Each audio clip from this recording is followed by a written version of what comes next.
अस्सलामुअलैकुम स्टूडेंट, आज हम स्टार्ट करेंगे चैप्टर नंबर 14 10th क्लास की बायोलॉजी का। मेरे पास चैप्टर है रिप्रोडक्शन। रिप्रोडक्शन लिविंग ऑर्गेनिज्म का करेक्टर है। ठीक है, जितने भी लिविंग ऑर्गेनिजम्स हैं, चाहे वो माइक्रो ऑर्गेनिजम्स हैं, चाहे वो प्लांट्स हैं, चाहे वो एनिमल्स हैं और या फिर ह्यूमन बींग्स हैं, ठीक है, सब लिविंग ऑर्गेनिजम्स के अंदर ये करेक्टर होता है रिप्रोड्यूस करने का। ठीक है, जब वो अपनी एक प्रॉपर एज पे पहुंच जाते हैं या वो अपनी एक फिटेस्ट और हेल्दी पोजीशन पे पहुंचते हैं तो उनके अंदर एबिलिटी होती है रिप्रोडक्शन की। ठीक है, रिप्रोडक्शन, री मीन दोबारा, प्रोडक्शन मीन अपने जैसे जानदारों को पैदा करना। ठीक है, तो रिप्रोडक्शन मीन अपने ही जैसी स्पीशीज़ को दोबारा प्रोड्यूस करना क्या कहलाता है? रिप्रोडक्शन। तो रिप्रोडक्शन देखें, अब जिंदा रहने के लिए रिप्रोडक्शन ज़रूरी नहीं है, कॉन्टिन्यूशन ऑफ स्पीशीज़ के लिए ज़रूरी क्या है? रिप्रोडक्शन। जब तक कोई स्पीशी अपने जैसे दूसरी स्पीशी को पैदा नहीं करेगी, रिप्रोड्यूस नहीं करेगी, तो उसकी तो स्पीशीज़ एक्सटेंट हो जाएंगी। जैसे बहुत सारी स्पीशीज़ हैं, जैसे डायनासोर की one of the most famous example हमारे पास जो आती है वो डायनासोर की। तो डायनासोर भी एक्सटेंट हो चुका हुआ है क्योंकि उनके अंदर रिप्रोडक्शन की एबिलिटी जो है ख़त्म हो गई होगी, या फिर उनको ऐसी इन्वायरमेंट जो जिसमें वो रहते हैं उनके लिए फेवरेबल नहीं रहा। ठीक है, तो उनकी स्पीशीज़ एक्सटेंशन की तरफ चली गई, यानी एक्सटेंट हो चुकी हुई हैं। तो रिप्रोडक्शन किसके लिए ज़रूरी है? कॉन्टिन्यूशन ऑफ स्पीशीज़ के लिए। एक फिटेस्ट और हेल्दी लिविंग ऑर्गेनिज्म जो होता है उसके अंदर रिप्रोडक्शन की एबिलिटी होती है। अब रिप्रोडक्शन के हमारे पास 2 टाइप्स हैं, asexual reproduction and sexual reproduction. ए बायोलॉजी के जितने बायोलॉजिकल टर्म्स में जहाँ सिंगल ए वर्ड यूज़ होता है, जैसे ए सेक्चुअल रिप्रोडक्शन, इस ए का मतलब होता है नो। ठीक है, तो सेक्चुअल रिप्रोडक्शन, ए सेक्चुअल रिप्रोडक्शन जो सेक्चुअली प्रोड्यूस नहीं होते, ए सेक्चुअल प्रोडक्शन होती है। ठीक है, ए सेक्चुअल प्रोडक्शन हमारे पास मोस्टली इनवर्टिब्रेट्स में होती है। ठीक है, यूनिसेलुलर ऑर्गेनिजम्स में ए सेक्चुअल प्रोडक्शन होती है। इसी तरह और यूनिसेलुलर यूकैरियोट्स में भी जो है वो ए सेक्चुअल रिप्रोडक्शन होती है। मल्टी सेलुलर ऑर्गेनिजम्स में भी ए सेक्चुअल रिप्रोडक्शन होती है। प्लांट्स जो हैं वो ए सेक्चुअली प्रोड्यूस करते हैं। तो ए सेक्चुअल रिप्रोडक्शन जो जिसमें वन पेरेंट इन्वॉल्व होता है। ठीक है, सबसे इम्पॉर्टेंट क्या है कि वन पेरेंट इन्वॉल्व होता है इसमें। सेक्चुअल रिप्रोडक्शन क्या है? इसमें गैमेट्स की फॉर्मेशन नहीं होती। ठीक है, सेक्चुअल रिप्रोडक्शन में 2 पेरेंट्स इन्वॉल्व होते हैं। ठीक है, मेल एंड फीमेल। जब वो गैमेट्स फ्यूज़ होते हैं, जाइगोट बनता है, तो इस प्रोडक्शन को हम क्या कहते हैं? सेक्चुअल रिप्रोडक्शन, जिसमें 2 पेरेंट्स इन्वॉल्व होते हैं। ठीक है, आज जो हमारा लेक्चर है वो ए सेक्चुअल रिप्रोडक्शन पे है। आज हम methods of A sexual reproduction, ठीक है, जो इसका आज का हमारा टॉपिक है वो methods of A sexual reproduction. कौन कौन से मेथड हैं जिसमें ए सेक्चुअल रिप्रोडक्शन जो है वो यूज़ होती है, या ए सेक्चुअली प्रोडक्शन की कौन कौन से प्रोसेस के थ्रू होती है। आपकी बुक में 6 मेथड्स दिए हुए हैं। ठीक है, binary fission, fragmentation, budding, spore formation, parthenogenesis and vegetative propagation. तो आज हम budding, binary fission and fragmentation, इन 2 को डिटेल में डिस्कस करेंगे। और जो नेक्स्ट हमारे पास 4 प्रोसेसेस हैं ये इंशाल्लाह हम नेक्स्ट वीडियोस में डिस्कस करेंगे। इस वीडियो में हम सिर्फ 2 को ही डिटेल में डिस्कस करेंगे। तो बाइनरी फिजन देख लेते हैं कि क्या है। Bi mean 2। ठीक है, बाइनरी फिजन, फिजन का मतलब होता है ब्रेक डाउन।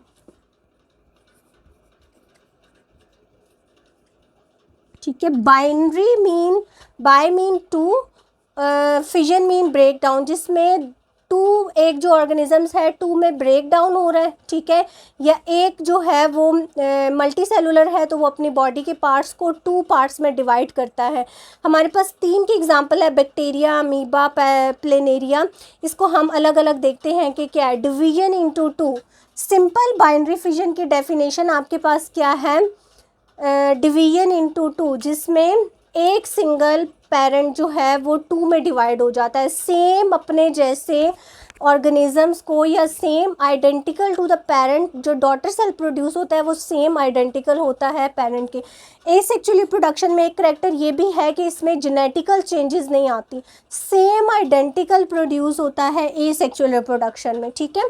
सेक्सुअल रिप्रोडक्शन में हमारे पास जेनेटिक मटेरियल में भी चेंजेस आती हैं, एवोल्यूशंस होती हैं, वो किसके थ्रू होती हैं, सेक्सुअल रिप्रोडक्शन के थ्रू। तो बाइनरी फिजन क्या है, ये प्रोकैरियोट्स में होती है। प्रोकैरियोट्स तो आपको पता है कि यूनिसेलुलर होते हैं, ठीक है। यूनिसेलुलर यूकैरियोट्स, एक तो यूनिसेलुलर प्रोकैरियोट्स हो गए, वो हमें समझ आती है, ठीक है। यूनिसेलुलर यूकैरियोट्स और प्रोकैरियोट्स, यूनिसेलुलर प्रोकैरियोट्स में और यूनिसेलुलर यूकैरियोट्स में क्या डिफरेंस है। अब देखें, एक सेल है हमारे पास, ये भी हमारे पास यूनिसेलुलर है और ये भी यूनिसेलुलर है, ठीक है।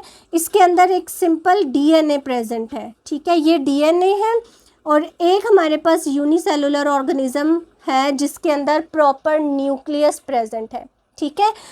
अब जिसके अंदर न्यूक्लियस है, ये भी सिंगल सेल है, ये भी सिंगल सेल है, ठीक है। तो हम इनमें डिफ्रेंशिएट कैसे करेंगे, इन प्रोकैरियोट्स, यूनिसेलुलर प्रोकैरियोट्स में न्यूक्लियस प्रेजेंट नहीं होता, जेनेटिक मटेरियल प्रेजेंट होता है डीएनए की फॉर्म में, ठीक है, लेकिन ये एनक्लोज्ड नहीं होता डीएनए के न्यूक्लियस के अंदर, ठीक है। इसमें सिंपल डीएनए प्रेजेंट होता है जेनेटिक मटेरियल के तौर पे और इसके अंदर प्रॉपर न्यूक्लियस होता है। अंडरस्टैंड, ये हमारे पास क्या है, यूनिसेलुलर प्रोकैरियोट्स और ये हमारे पास क्या है, unicellular eukaryotes. Understand, hope so student आपको इन दोनों में समझ आ गया होगा। सम इनवर्टिब्रेट्स, कुछ इनवर्टिब्रेट्स वो ऑर्गेनिजम्स होते हैं जिनमें वर्टिब्रल कॉलम प्रेजेंट, जिनके अंदर वर्टिब्रल कॉलम प्रेजेंट नहीं होता। अब आपकी जो बुक है इसमें बाइनरी फिजन में 2 एग्जांपल्स दी हुई है, bacteria, amoeba and planaria. Bacteria हमारे पास एक, अगर मैं बैक्टीरिया के बॉडी को डिस्क्राइब करूं तो बैक्टीरिया हमारे पास एक सिंगल सेल ऑर्गेनिज्म है, ठीक है।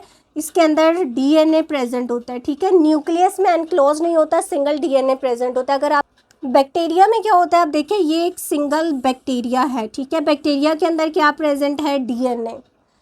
अब बैक्टीरिया में बाइनरी फिजन कैसे होगी, बैक्टीरिया अपने आप को रिप्रोड्यूस कैसे करेगा। सबसे पहले जो बैक्टीरिया के अंदर जेनेटिक मटेरियल है वो 2 में डिवाइड होगा, मींस रेप्लिकेट होगा, ठीक है। ये सिंगल जो है, एक बैक्टीरिया का जो डीएनए था इसने अपने आप को रेप्लिकेट किया और 2 डीएनए की कॉपीज़ बन गई। अब ये जो डीएनए की कॉपीज़ हैं ये एक एक तरफ मूव करेगी, ठीक है, ऑपोजिट एंड्स पे ये मूव करेंगे, ठीक हो गया। अब क्या होगा कि ये वाला जो अलग अलग डीएनए हैं ये इन्होंने एक दूसरे को, अपने आप को एक दूसरे से सेपरेट आउट किया, ठीक है। सबसे पहले रेप्लिकेशन हुई डीएनए की, जेनेटिक मटेरियल ने रेप्लिकेट किया, रेप्लिकेट करने के बाद दोनों ऑपोजिट पोल्स पे मूव करेंगे, एक यहाँ मूव करेगा, एक यहाँ मूव करेगा। एट द एंड क्या होगा कि यहाँ पर पिंचिंग होगी और 2 में डिवीजन हो जाएगी, ठीक है। तो ये हमारे पास क्या है, बैक्टीरिया में बाइनरी फिजन, एक बैक्टीरिया से 2 में डिवीजन क्या कहलाती है, binary fission. Bi mean 2, fission mean break down. तो एक जो हमारे पास बैक्टीरिया का सेल था उसने अपने आप को 2 में डिवाइड कर लिया, इसी तरह जब इसमें रेप्लिकेशन होगी ये 2 में डिवाइड हो जाएगा, फिर इसी तरह ये भी 2 में, तो ये प्रोसेस इसी तरह चलता रहता है। तो ये बैक्टीरिया में है, बैक्टीरिया क्या है, unicellular prokaryotes, unicellular prokaryotes. Next हमारे पास एग्जांपल आती है अमीबा की। अमीबा हमारे पास क्या है, यूनिसेलुलर यूकैरियोट्स, ठीक है। यूकैरियोट्स यूनिसेलुलर यूकैरियोट है तो इसका मतलब क्या है कि इस अमीबा की बॉडी के अंदर हमारे पास सिर्फ डीएनए प्रेजेंट नहीं होगा बल्कि एक जेनेटिक मटेरियल न्यूक्लियस के अंदर होगा, ठीक है, एनक्लोज्ड होगा। तो अमीबा की हम कोई भी शेप ड्रॉ कर सकते हैं क्योंकि ये अपनी जो है बॉडी वो चेंज करती रहती है, ठीक है। ये हमारे पास क्या है, अमीबा, जिसमें न्यूक्लियस प्रेजेंट है, इसलिए हमने इसको यूनिसेलुलर यूकैरियोट्स कहा है। तो अमीबा में भी बाइनरी फिजन कैसे होगी, जो अमीबा का न्यूक्लियस है ये अपने आप को 2 में डिवाइड करेगा,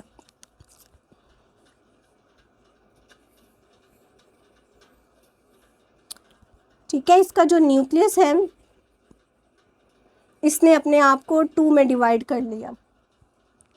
अब एक न्यूक्लियस एक तरफ मूव करेगा, दूसरा न्यूक्लियस, जैसे कि बैक्टीरिया में दोनों ऑपोजिट एंड पे मूव किए थे, इसी तरह इनमें भी क्या होगा कि बैक्टीरिया में अमीबा के अंदर ये वाले जो न्यूक्लियस हैं ये दोनों ऑपोजिट एंड पे मूव करेंगे, ठीक है। एट द एंड क्या होगा कि 2 जो अमीबाज हैं वो प्रोड्यूस हो जाएंगे। तो एक अमीबा से 2 हमारे पास अमीबा प्रोड्यूस हो गए। इसी तरह जब ये अमीबा जो हैं वो एसेक्सुअली डिवाइड यानी बाइनरी फिजन के थ्रू डिवाइड करेंगे तो ये मज़ीद ख़ुद को 2 में डिवाइड कर लेंगे। तो इसमें भी क्या होता है कि अमीबा 2 में डिवाइड हो गया, मींस अमीबा के अंदर भी बाइनरी फिजन हुई है। नेक्स्ट हमारे पास एग्जांपल कौन सी है, प्लेनेरिया। प्लेनेरिया हमारे पास क्या है, इनवर्टिब्रेट मल्टी सेलुलर ऑर्गेनिज्म है, ठीक है। अगर यहाँ पर भी आप देखें तो ये मेरी बहुत रफ सी डायग्राम्स हैं, मैंने साथ में आपको पिक्चर शो की हुई, आप वहाँ से ज़्यादा क्लियर अपने अंडरस्टैंडिंग को ज़्यादा क्लियर कर सकते हैं।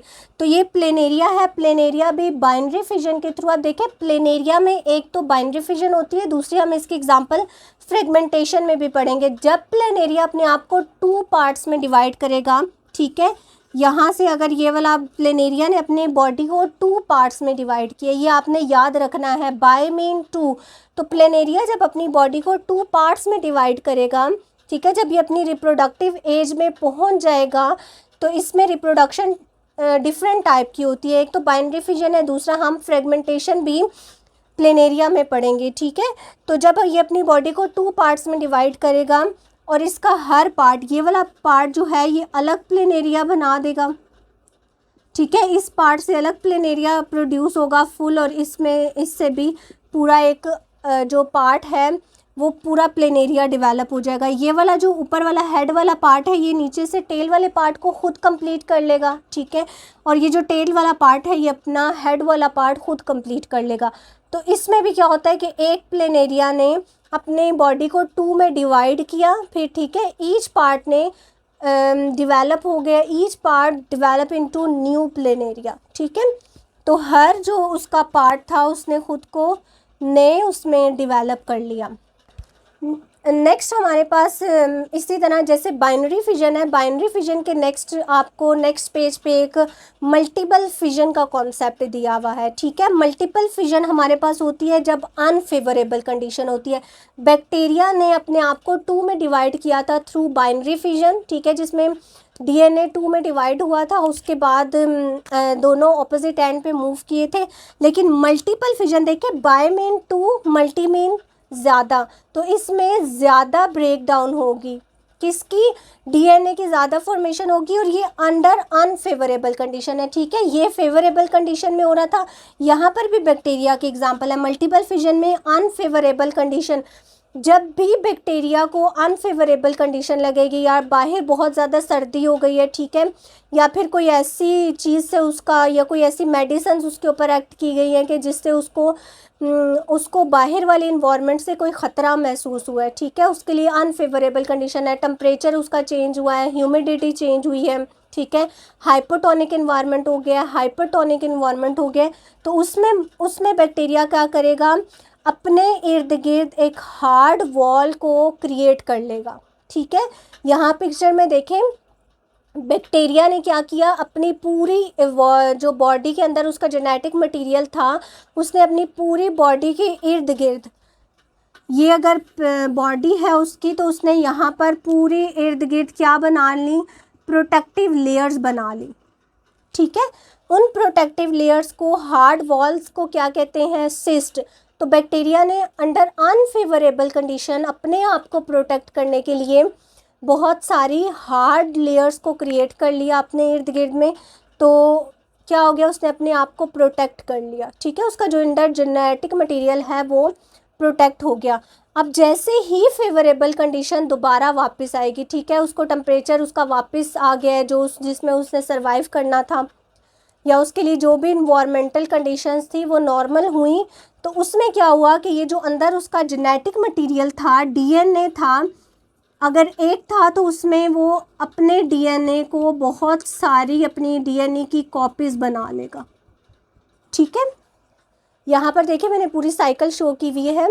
जब उसके पास पहले तो अंडर अनफेवरेबल कंडीशन में उसने अपनी बॉडी के इर्द गिर्द क्या बना लिया, वॉल्स क्रिएट कर ली, हार्ड वॉल्स जिनको हमने सिस्ट कहा। लेकिन जैसे ही फेवरेबल कंडीशन रिटर्न हुई, उसका जो अंदर न्यूक्लियस था या जेनेटिक मटेरियल था, उसने अपनी बहुत सारी कॉपीज़ को रेडी कर लिया। ठीक है, nucleus of the parent divides into many, बहुत सारे न्यूक्लियाई डेवलप हो गए हैं। ठीक है, तो डॉटर न्यूक्लियाई, वो जो न्यूक्लियाई डेवलप हुए हैं वो डॉटर न्यूक्लियाई कहलाते हैं। और डॉटर न्यूक्लियाई, अब वो जो वॉल है वो फटेगी और अंदर से जो न्यूक्लियस हैं वो सारे अपना अपने साइटोप्लाज्म की भी डिवीजन होगी। ठीक है, और जो न्यूक्लियस हैं वो अलग अलग होते जाएंगे और सब क्या बना देंगे, एक कंप्लीट बैक्टीरिया। तो एक बैक्टीरिया से मल्टीपल बैक्टीरियाज प्रोड्यूस हुए, तो इस प्रोसेस को हम क्या कहते हैं, मल्टीपल फिजन, जिसमें दो नहीं, बाइनरी में तो हमारे पास एक बैक्टीरिया से 2 बैक्टीरियाज प्रोड्यूस हुए, मल्टीपल फिजन में हमारे पास एक बैक्टीरिया से मल्टीपल जो बैक्टीरियाज हैं वो प्रोड्यूस हुए। इसमें जो न्यूक्लियस था उसने अपने आप की बहुत सारी कॉपीज़ तैयार कर ली। ठीक है, और फिर साइटोकाइनेसिस भी हुई और कैरियोकाइनेसिस भी हुई। ठीक है, ये भी हमारे पास क्या है, माइटोसिस की एग्जांपल है। ठीक है, माइटोसिस में भी क्या होता है कि कैरियोकाइनेसिस होती है, न्यूक्लियस भी डिवाइड होता है, साइटोप्लाज्म है वो भी इक्वली डिवाइड होता है। तो जितने न्यूक्लियस थे उन्होंने साइटोप्लाज्म भी अपने अपने उनके जो साइटोप्लाज्म की डिवीजन हुई वहाँ पर, और कैरियोकाइनेसिस भी हुई, न्यूक्लियस ने भी अपने आप को डिवाइड किया। तो वो जितनी न्यूक्लियस की डिवीजन हुई थी उतने ही हमारे पास क्या प्रोड्यूस हो जाएंगे, बैक्टीरियाज। तो ये हमारे पास माइटोसिस प्रोसेस के थ्रू हुआ।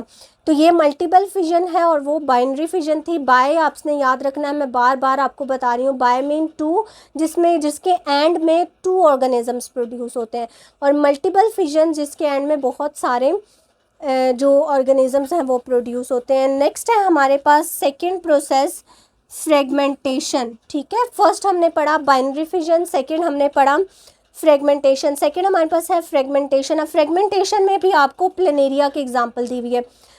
इसमें और भी बहुत सारी एग्जांपल्स आ सकती हैं, लेकिन आपकी बुक में प्लेनेरिया को डिस्कस किया हुआ है। अब देखिए प्लेनेरिया में बाय में क्या हुआ था, बाइनरी फिजन में, कि प्लेनेरिया ने अपनी बॉडी को 2 पार्ट्स में डिवाइड किया। जब प्लेनेरिया अपनी रिप्रोडक्टिव एज पे पहुंच गया, ठीक है, फुली ग्रो कर गया, रिप्रोडक्शन के काबिल हो गया, तो इसने क्या किया, अपनी बॉडी को 2 पार्ट्स में डिवाइड किया और दोनों पार्ट से अलग अलग बैक्टीरिया जो प्लेनेरिया थे वो प्रोड्यूस हो गए।